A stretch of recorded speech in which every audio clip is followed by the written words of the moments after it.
गुरु ब्रह्म महिमा अलेख शरण। नमस्कार दर्शक वृंद, आपण मानंकु आजिर राशिफल कार्यक्रम मु एस कुमार स्वागत जनाऊँगी। प्रतिदिन निजर राशिफल जानिबा पाई गुरुकृपा यूट्यूब चैनल को सब्सक्राइब करंतु और पाखरे थिबा बेल आइकन को प्रेस करी ऑल नोटिफिकेशन ऑन करी दियंतु, जहा फଳରେ आमे जेतेबेले वीडियो अपलोड करिवो प्रथमे आपण वीडियो देखि पारिबे। आमर यही वीडियो रे आपण संपूर्ण पंचांग सहित मेष ठारू मीन पर्यंत 12 गोटी राशिर राशिफल विषय रे जानि पारिबे। वीडियो को दया करी शेष पर्यंत देखंतु। वीडियोटी भल लागिथिले वीडियो को लाइक करंतु एवं आपणक प्रियजन पाखु शेयर करी जणांतु। एबे आसंतु जानिबा आज दिनर संपूर्ण पंचांग विषय। आज 2024 मसीहा जुलाई मास 24 तारीख बुधवार, दिल्ली स्वराब्द सन 1431 साल, स्वाधीन भारताब्द 77 वर्ष, महिमाद 197 वर्ष। उत्कल गजपति श्री श्री गजपति दिव्यसिंह देव महाराजांकर 67 अंक।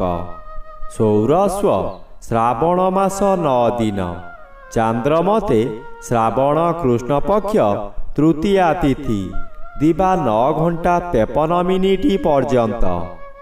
आजिर सूर्योदय बिरजा क्षेत्र को 5 घंटा 21 मिनिट, कर्कट लग्न 1 दंड 17 लिता गते उदय। आजिर सूर्यास्त बिरजा क्षेत्र को 6 घंटा 21 मिनिट, मकर लग्न 1 दंड 9 लिता गते अस्त। आज कुंभचंद्र 60 दंड, शतभिषा नक्षत्र रात्रि 9 घंटा 27 मिनिट पर्यंत। आज जन्मित शिशुर कुंभ राशि, शूद्रवर्ण, दानवगण, रात्रि 9 घंटा 27 मिनिट गते नरगण। आज मृत व्यक्तिर रात्रि 9 घंटा 27 मिनिट गते एक पाद पुष्कर दोष। निषिद्ध खाद्य आज पोटल भोजन निषेध अटे। दिवा 9 घंटा 53 मिनिट गते मूला भोजन निषेध अटे। आजिर अमृत योग प्रातरु दिवा 8 घंटा 5 मिनिट मध्य, दिवा 9 घंटा 35 मिनिट गते 4 घंटा 17 मिनिट मध्य, अपराह्न 3 घंटा 26 मिनिट गते 5 घंटा 16 मिनिट मध्य, अस्तरु रात्रि 7 घंटा 27 मिनिट मध्य एवं रात्रि 1 घंटा 52 मिनिट गते शेष रात्रि 4 घंटा 10 मिनिट मध्य। आजिर महेंद्र योग दिवा 1 घंटा 50 मिनिट गते अपराह्न 3 घंटा 23 मिनिट मध्य एवं रात्रि 9 घंटा 26 मिनिट गते 10 घंटा 59 मिनिट मध्य। आजिर काल बेला दिवा 8 घंटा 30 मिनिट गते 10 घंटा 4 मिनिट मध्य। आजिर बार बेला दिवा 11 घंटा 38 मिनिट गते 1 घंटा 21 मिनिट मध्य। आजिर काल रात्रि रात्रि 2 घंटा 49 मिनिट गते 4 घंटा 15 मिनिट मध्य। आजिर राहु काल मध्याह्न 12 घंटा ठारू 1 घंटा 30 मिनिट मध्य। आज मिथुन राशि और मीन राशिर घात चंद्र रात्रि 9 घंटा 27 मिनिट मध्य, तुला राशिर घात नक्षत्र, दिवा 9 घंटा 53 मिनिट गते वृष राशि और कुंभ राशिर घात तिथि, कर्कट राशिर घात बार। प्रिय बंधुगण, एबे आसंतु जानिबा मेष ठारू मीन पर्यंत 12 राशिर राशिफल विषय रे। राशिचक्रर प्रथम राशि मेष राशि। आज मेष राशि जन्मित व्यक्ति मानक सकाशे एकादश स्थान रे चंद्र गोचर करुथिबारु राजयोगर फल मिलिबो। आपण बहुदिनरु जेउ कार्य सकाशे अपेक्षा करिथिले ताहा निश्चय पूरण हेबो। कोनोसी ऑफिसरक साक्षात पाउ नथुले, एबे तांको सहित साक्षात हेबो। तांको सहयोगरे आपण बहु नूतन काम पाई ଉପକୃତ ହେବେ। ଚତୁର୍ଥ ସ୍ଥାନରେ ରବି ଗୋଚର କରୁଥିବାରୁ ସ୍ୱାମୀ ସ୍ତ୍ରୀଙ୍କ ମଧ୍ୟରେ ମତ ପାର୍ଥକ୍ୟ ଦେଖାଦେଇପାରେ। ଏବେ ଆସନ୍ତୁ ଜାଣିବା ରାଶିଚକ୍ରର ଦ୍ୱିତୀୟ ରାଶି ବୃଷ ରାଶି ବିଷୟରେ। ଆଜି ବୃଷ ରାଶି ଜନ୍ମିତ ବ୍ୟକ୍ତିମାନଙ୍କ ସକାଶେ ତୃତୀୟ ସ୍ଥାନରେ ରବି ଓ ଦଶମ ସ୍ଥାନରେ ଚନ୍ଦ୍ର ଗୋଚର କରୁଥିବାରୁ ବରଦାନ ସଦୃଶ୍ୟ ଫଳ ମିଳିବ। ଆପଣଙ୍କ କର୍ମକ୍ଷେତ୍ରରେ ଉଚ୍ଚତର ପାହ୍ୟାକୁ ଉନ୍ନୀତ ହେବେ। ଏହି ସମୟରେ ନୂତନ କର୍ମ ମଧ୍ୟ ମିଳିବ। ଯେକୌଣସି କାମ କରନ୍ତୁ ତହିଁରେ ସଫଳତା ମିଳିବ। ଉପରିସ୍ଥ ଅଫିସରଙ୍କ ଠାରୁ ପ୍ରଶଂସାମାନ ମିଳିବ। ପ୍ରତିଷ୍ଠା ଲାଭ କରିବେ। ସୁନାମ ଆପଣଙ୍କର ପ୍ରାପ୍ତ ହେବ। ଆପଣଙ୍କର ଇଚ୍ଛା ପୂର୍ଣ୍ଣ ହେବ। ଏବେ ଆସନ୍ତୁ ଜାଣିବା ରାଶିଚକ୍ରର ତୃତୀୟ ରାଶି ମିଥୁନ ରାଶି ବିଷୟରେ। ଆଜି ମିଥୁନ ରାଶି ଜନ୍ମିତ ବ୍ୟକ୍ତିମାନଙ୍କ ସକାଶେ ଦ୍ୱିତୀୟ ରବି ବାଧାପ୍ରାପ୍ତ ଅଛନ୍ତି। ଅଶୁଭ ଫଳ ପ୍ରଦାନ କରିବେ ନାହିଁ। କିନ୍ତୁ ଆଜି ଘାତଚନ୍ଦ୍ର ଭୋଗ ହେଉଛି। ଘାତଚନ୍ଦ୍ର ସର୍ବଦା ଅଶୁଭ ଫଳ ମିଳିବ। ହଠାତ୍ ବିପଦ ସମୁଦ୍ର ଜୁଆର ପରି ମାଡ଼ି ଆସିବ। କିଛି ଭାବିବା ପୂର୍ବରୁ ସବୁ ସାରି ଦେଇଥିବ। କୌଣସି କାରଣ ନଥାଇ ସ୍ୱାମୀ ସ୍ତ୍ରୀଙ୍କ ମଧ୍ୟରେ ଫାଟ ସୃଷ୍ଟି ହେବ। ସାବଧାନ କିମ୍ବା ନୀରବ ନ ରହିଲେ ଏହା ବୃହତକାର ହୋଇ ଜୀବନର ଦିଗ ବଦଳାଇ ଦେବ। କେବଳ ଆପଣଙ୍କ ଧର୍ମବଳ ଏଥିରୁ ରକ୍ଷା କରିପାରିବ। ଏବେ ଆସନ୍ତୁ ଜାଣିବା ରାଶିଚକ୍ରର ଚତୁର୍ଥ ରାଶି କର୍କଟ ରାଶି ବିଷୟରେ। ଆଜି କର୍କଟ ରାଶି ଜନ୍ମିତ ବ୍ୟକ୍ତିମାନଙ୍କ ସକାଶେ ଅଷ୍ଟମ ସ୍ଥାନରେ ଚନ୍ଦ୍ର ଗୋଚର କରୁଛନ୍ତି। ଅତି ଅଶୁଭ ଫଳ ମିଳିବ। ଏହି ସମୟରେ ଆପଣ ଯେଉଁ ସ୍ଥାନକୁ ଯିବେ ସେଠାରେ କଳହ ହେବ।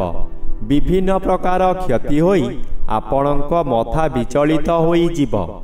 ରାସ୍ତାରେ ଯିବା ସମୟରେ ଆପଣ ଅନ୍ୟମନସ୍କ ହୋଇପାରନ୍ତି। ସାବଧାନ ନ ରହିଲେ ଯାନବାହନ ଦୁର୍ଘଟଣାକୁ ଏଡ଼ାଇ ଦେଇ ହେବ ନାହିଁ। ଏହି ସମୟରେ ଆପଣଙ୍କୁ ଗରମ ଜ୍ୱର ମଧ୍ୟ ହୋଇପାରେ। ଏବେ ଆସନ୍ତୁ ଜାଣିବା ରାଶିଚକ୍ରର ପଞ୍ଚମ ରାଶି ସିଂହ ରାଶି ବିଷୟରେ। ଆଜି ସିଂହ ରାଶି ଜନ୍ମିତ ବ୍ୟକ୍ତିମାନଙ୍କ ସକାଶେ ସପ୍ତମ ଚନ୍ଦ୍ର ଆଂଶିକ ବାଧାପ୍ରାପ୍ତ ଅଛନ୍ତି। ଶୁଭ ଫଳ ମିଳିବ। ଏହି ସମୟରେ ଚାକିରି ନ ପାଉଥିବା ବ୍ୟକ୍ତି ଚାକିରି ପାଇପାରନ୍ତି। ଚାକିରି କରୁଥିବା ବ୍ୟକ୍ତିମାନଙ୍କର ପଦୋନ୍ନତି ମଧ୍ୟ ହୋଇପାରେ। ବ୍ୟବସାୟ କରୁଥିବା ବ୍ୟକ୍ତି ଅଧିକ ବ୍ୟବସାୟକୁ ବୃଦ୍ଧି କରିପାରନ୍ତି। ଉତ୍ତମ ରୂପେ ବ୍ୟବସାୟ ଚାଲିବ। ଆଶାଠାରୁ ଅଧିକ ଲାଭ କରିବେ। ଦ୍ୱାଦଶ ସ୍ଥାନରେ ରବି ଗୋଚର କରୁଥିବାରୁ ଆଜି ଋଣ କାରବାର କରନ୍ତୁ ନାହିଁ। ଏବେ ଆସନ୍ତୁ ଜାଣିବା ରାଶିଚକ୍ରର ଷଷ୍ଠ ରାଶି କନ୍ୟା ରାଶି ବିଷୟରେ। ଆଜି କନ୍ୟା ରାଶି ଜନ୍ମିତ ବ୍ୟକ୍ତିମାନଙ୍କ ସକାଶେ ଏକାଦଶ ରବି ଶୁଭ ଓ ଷଷ୍ଠ ଚନ୍ଦ୍ର ଶୁଭ ଫଳ ମିଳିବ। ପରିବାର ମଧ୍ୟରେ ହସ ଖୁସିର ଉତ୍ତମ ବାତାବରଣ ଖେଳିଯିବ। ବିଗତ ଦିନମାନଙ୍କରେ ଆପଣ ପ୍ରତ୍ୟେକ କାର୍ଯ୍ୟରେ ଫେଲ ମାରିଥିଲେ। ଏବେ ଯେଉଁ କାର୍ଯ୍ୟ କରିବା ସକାଶେ ଆଗ୍ରହ ପ୍ରକାଶ କରିବେ ତହିଁରେ ସଫଳତା ନିଶ୍ଚୟ ମିଳିବ। ଷଷ୍ଠ ଚନ୍ଦ୍ର ଆର୍ଥିକ ଦୃଷ୍ଟିରେ ଉନ୍ନତି ଆଣେ। ଆପଣ ଯେଉଁ ବ୍ୟବସାୟ କରୁଛନ୍ତି ତହିଁରେ ଆଶାଠାରୁ ଅଧିକ ଆୟ କରିବେ। ରାଶିଚକ୍ରର ସପ୍ତମ ରାଶି ତୁଳା ରାଶି। ଆଜି ତୁଳା ରାଶି ଜନ୍ମିତ ବ୍ୟକ୍ତିମାନଙ୍କ ସକାଶେ ପଞ୍ଚମ ସ୍ଥାନରେ ଚନ୍ଦ୍ର ଗୋଚର କରୁଛନ୍ତି। ଅଶୁଭ ଫଳ ମିଳିବ। ଆପଣଙ୍କ ପରିବାର ମଧ୍ୟରେ ସନ୍ତାନମାନଙ୍କର ଶରୀର ଅସୁସ୍ଥ ରହିବ। ଆପଣ ଚିନ୍ତିତ ରହିବେ। ଅର୍ଥ ଖର୍ଚ୍ଚ ହେବାର ଆଶା ଅଧିକ ରହିଛି। ହଠାତ୍ କେଉଁଠାରୁ ଦୁଃଖଦ ଖବର ପାଇ ଆପଣ ହତାଶ ହୋଇପଡ଼ିବେ। ଆଜି ଘାତ ନକ୍ଷତ୍ର ଥିବାରୁ ଆପଣ କି କର୍ତ୍ତବ୍ୟ ମୂଢ଼ ହୋଇ ଦେଖୁଥିବେ କିଛି କରିବାର ଉପାୟ ନଥିବ। ହଠାତ୍ ସ୍ୱାସ୍ଥ୍ୟହାନି ହେବ। ଏବେ ଆସନ୍ତୁ ଜାଣିବା ରାଶିଚକ୍ରର ଅଷ୍ଟମ ରାଶି ବିଛା ରାଶି ବିଷୟରେ। ଆଜି ବିଛା ରାଶି ଜନ୍ମିତ ବ୍ୟକ୍ତିମାନଙ୍କ ସକାଶେ ନବମ ରବି ବାଧାପ୍ରାପ୍ତ ଅଛନ୍ତି। ଅଶୁଭ ଫଳ ମିଳିବ ନାହିଁ। ଚତୁର୍ଥ ଚନ୍ଦ୍ର କୃଷ୍ଣପକ୍ଷ ହେତୁ ଶୁଭ ଫଳ ମିଳିବ। ବେଶୀ ବିଚଳିତ ଲାଗିବ ନାହିଁ। ଧୈର୍ଯ୍ୟର ସହିତ ଆଗକୁ ମାଗକୁ ମାଡ଼ି ଚାଲିବେ। ଅର୍ଥ ଆସିବାର ବାଟ ଫିଟିଯିବ, କିନ୍ତୁ ତକ୍ଷଣାତ୍ ମିଳିବ ନାହିଁ। ଚାକିରି କରୁଥିବା ବ୍ୟକ୍ତିମାନେ ଶୁଭ ଖବର ପାଇ ଆନନ୍ଦିତ ହେବେ।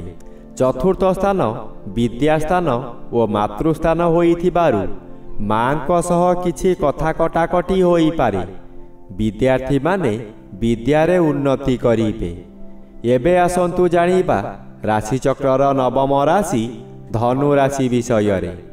ଆଜି ଧନୁ ରାଶି ଜନ୍ମିତ ବ୍ୟକ୍ତିମାନଙ୍କ ସକାଶେ ତୃତୀୟ ସ୍ଥାନରେ ଚନ୍ଦ୍ରଗୋଚର କରୁଛନ୍ତି। ଶୁଭ ଫଳ ମିଳିବ। ବହୁ ଚେଷ୍ଟା କରି ବାରମ୍ବାର ବିଫଳ ହେଉଥିବା କାର୍ଯ୍ୟ ହଠାତ୍ ଆପଣଙ୍କ ସପକ୍ଷରେ ଯିବ। ବହୁ ଅର୍ଥର ମାଲିକ ଆପଣ ହୋଇପାରନ୍ତି।